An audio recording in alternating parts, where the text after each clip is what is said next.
Friends, I am teacher Tariq. आज के इस लेसन में हम बात करेंगे प्रेजेंट सिंपल टेंस। वाह जी वाह, प्रेजेंट सिंपल टेंस, ये होता क्या है प्रेजेंट सिंपल टेंस और इसका हम कहां पर इस्तेमाल करते हैं? बड़े आराम से, प्यार से, अच्छी तरह से ये समझेंगे इस लेसन में। तो सबसे पहले जिन लोगों ने मेरी इस चैनल को अभी तक सब्सक्राइब नहीं किया है तो वो जल्दी से सब्सक्राइब करें। और उसके बाद अभी क्या है कि हम जानते हैं कि अंग्रेजी जुबान में 12 बेसिक टेंसेस होते हैं। तो 4 पास्ट के लिए, 4 फ्यूचर के लिए, 4 प्रेजेंट के लिए, इतना तो आसान है ना। तो लेकिन जिन 4 टेंस को हम प्रेजेंट के लिए इस्तेमाल करते हैं उनमें से हम सबसे पहले बात करते हैं प्रेजेंट सिंपल टेंस। समझे नहीं मेरी बात? प्रेजेंट में जिन 4 टेंसों का हम इस्तेमाल करते हैं तो उनमें से सबसे पहले हम बात करते हैं प्रेजेंट सिंपल टेंस। ये प्रेजेंट सिंपल टेंस, इसका स्ट्रक्चर क्या होता है और इसका हम कहां पर इस्तेमाल करते हैं, यह समझना हमारे लिए काफी जरूरी है। तो बहुत सारे एग्जामों में स्ट्रक्चर का भी टेस्ट होता है और इसका इस्तेमाल करने का तरीका, किन जगहों पर इस्तेमाल करते हैं, वहां पर भी उसका एग्जाम होता है। चलिए शुरू करते हैं। जो स्ट्रक्चर है, तो लेकिन समझो ऐसा कि मैं बात अब करना चाहता हूं, चलो सर मैं एग्री करता हूं, मैं अब बात करना चाहता हूं प्रेजेंट सिंपल टेंस में, लेकिन कैसे करें? उसके लिए पहले स्ट्रक्चर को हमको सीखना है। इसका स्ट्रक्चर क्या होता है? सिंपली सब्जेक्ट के साथ फर्स्ट फॉर्म ऑफ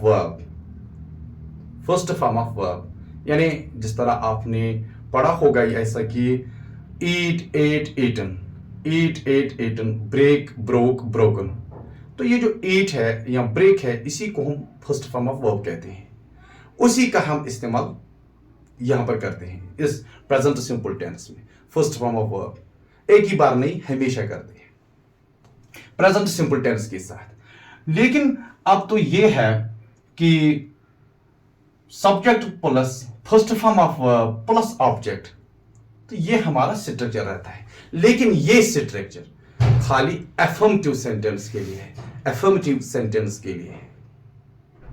यानी ऐसा जुमला, ये अफर्मेटिव सेंटेंस होता क्या है, घबराना नहीं। ये वो सेंटेंस है जिसमें सिंपली ना हम इनकार करते हैं तो या तो ना हम किसी से सवाल पूछते हैं। बस ऐसे सेंटेंस को हम अफर्मेटिव सेंटेंस कहते हैं। तो बनाने का तरीका यही होता है। मिसाल के तौर पर हम ऐसा कहेंगे, I get up early in the morning. I get up early in the morning. She gets up early in the morning. I get up early in the morning. She gets up early in the morning. Sir यहां पर क्या है? पहले तो मैंने कहा I get up early in the morning. I get you be up, get up early in the morning. I के साथ आगे तो मैंने फिर दूसरे सेंटेंस में, अगले सेंटेंस में मैंने जो सब्जेक्ट इस्तेमाल किया he, he। तो फिर क्या कहा मैंने? he gets, मेरे कहने का मतलब है GETS, S को मैंने यहां पर ऐड किया गेट के साथ। पहले वाले सेंटेंस में तो मैंने नहीं किया, मैंने सिंपली कहा कि आई गेट। अब मैंने कहा ही गेट्स, GETS, गेट्स। ऐसा मैंने क्यों कहा, क्यों एस को जोड़ा? ये रूल है ग्रामर का इस अफर्मेटिव सेंटेंस में। किन के साथ? I, we, you, they, sorry, he, she, it, name, he, she, it, name, he, she, it, name. अगर ये हमारे सब्जेक्ट्स आएंगे तो इनके साथ हम अफर्मेटिव सेंटेंस में गेट या फर्स्ट फॉर्म ऑफ वर्ब को वो उसके साथ एस या एस का इस्तेमाल करेंगे, ऐसा हमें करना है। तो हम ये कहेंगे अब he gets up early in the morning, she gets up early in the morning, Faizan gets up early in the morning.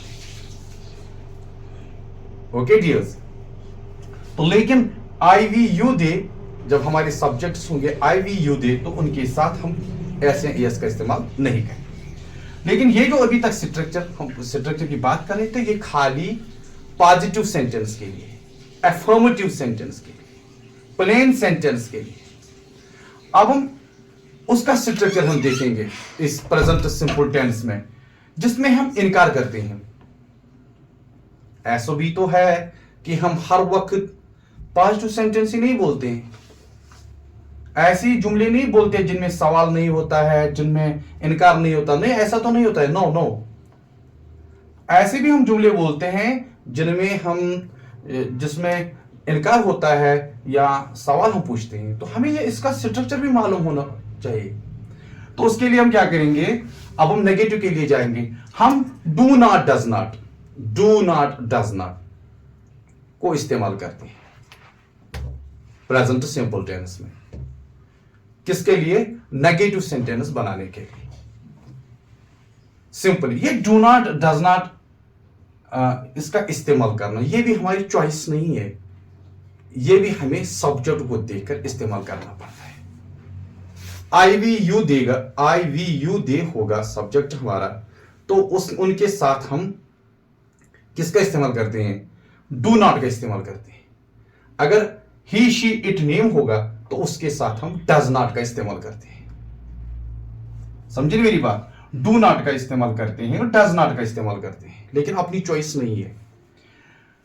I we you दे के साथ डू नॉट का इस्तेमाल करते हैं, ही शी इट नेम के साथ डज नॉट का इस्तेमाल करते हैं।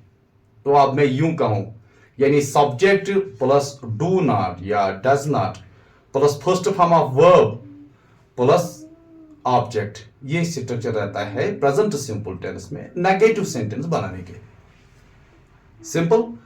अब हम ऐसे कहेंगे, I do not get up early in the morning. I do not get up early in the morning. She does not get up early in the morning. He does not get up early in the morning. Faizan does not get up early in the morning. Okay, friends. I do not get up early in the morning. They do not get up early in the morning. You do not get up early in the morning. We do not get up early in the morning. Okay, friends. अब आगे है इंटरैगेटिव sentence. उसका structure क्या रहता है? जब हम present simple tense में सवाल किसी से पूछना चाहते हैं, लेकिन और ये भी बात है कि यस नो क्वेश्चन वो होता है, हम दूसरे से सवाल अब पूछना चाहते हैं, तब क्या स्ट्रक्चर रहता है? हम बस इन्हीं डू नॉट, ये डू का और डज का इस्तेमाल करते हैं। लेकिन अब ये है, हम सब्जेक्ट से पहले डू या डज का इस्तेमाल करते हैं, यानी डू या डज, उसके बाद सब्जेक्ट और उसके बाद फर्स्ट फॉर्म ऑफ वर्ब और उसके बाद ऑब्जेक्ट।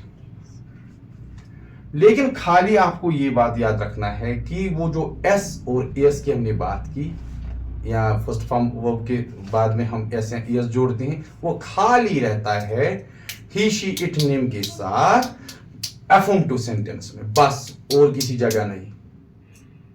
बाकी जगहों में हम इसके साथ डू डज का इस्तेमाल करते हैं, तो लेकिन ये एस या S first form of verb के साथ जोड़ना खाली वो रहता है प्रेजेंट, इस प्रेजेंट सिंपल में। कहां पर?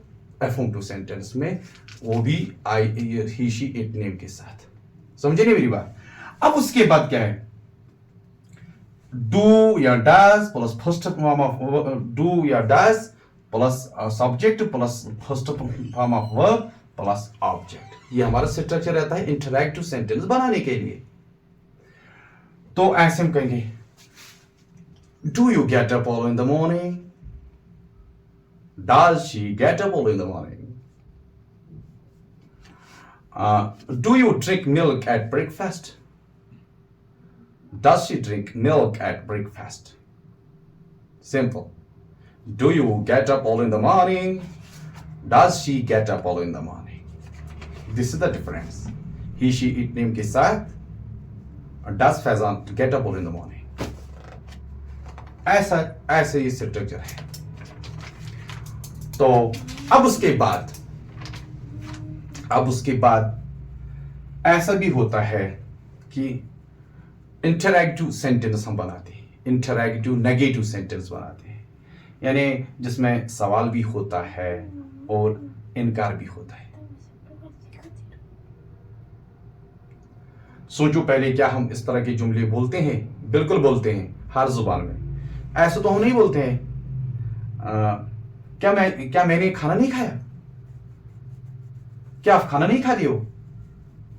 क्या आप दूध नहीं पीते हो? क्या आप दूध नहीं पीते हो? तो ऐसे जुमले जिनमें सवाल भी हम पूछते हैं और जिनमें इनकार भी हम करते हैं, उन सेंटेंसों को हम इंटरैक्टिव नेगेटिव सेंटेंस बोलते हैं. उसका स्ट्रक्चर क्या होता है? दो तरह का स्ट्रक्चर होता है. या तो हम शॉर्ट फॉर्म, कंट्रैक्टेड फॉर्म इस्तेमाल करेंगे सब्जेक्ट के साथ.